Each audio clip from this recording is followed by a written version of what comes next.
Thank you, Mr. President. Tom Monahan, 1487 Waterbury Road. I'd like to make a few comments about Mr. Bullock's letter concerning his request to seek what the city's defense costs are. We are all interested in that forthcoming information.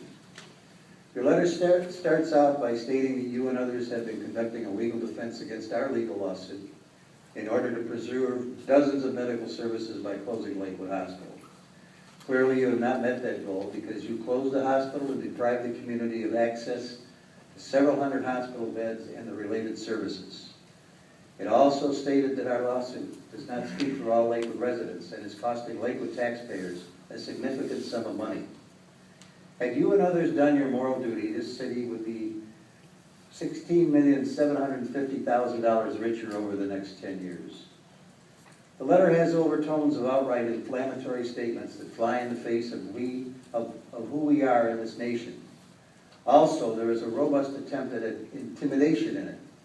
It's my guess that Mr. Bullock has never read our Constitution, in particular the First Amendment. It says that the government cannot pass a law that prohibits the right of the people to petition the government for redress of grievances. There is a clear delineation of the rights of all people in that amendment. He has his right to say what he wants to say, but he does not possess the sole role as an arbiter to dictate what other people can say or do. Clearly, our lawsuit could have had hundreds of people sign on to it as plaintiffs, but that would only have overburdened the court, so we limited our plaintiffs to 5. The lawsuit was brought to you because you and other officials did something that we felt was not in the long-term interest of our community. And you did it in such a way as to weave a plot of lies and deception that is now unraveling more and more each day as depositions are taken and documents are brought into the public light. You complain that some of those costs are the result of employees having to respond to legal subpoenas for documents related to our lawsuit.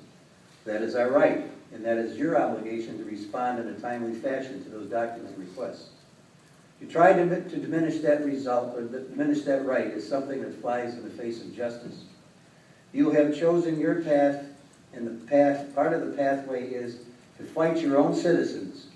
And in doing so, you chose to spend money that the city will desperately need someday, and you want to deceive the public again by saying that we are costing the city money.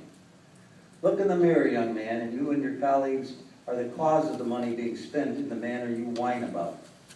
And your final paragraph is nothing but political grandstanding by a person who specializes in such a practice, and you seek to intimidate those who disagree with you.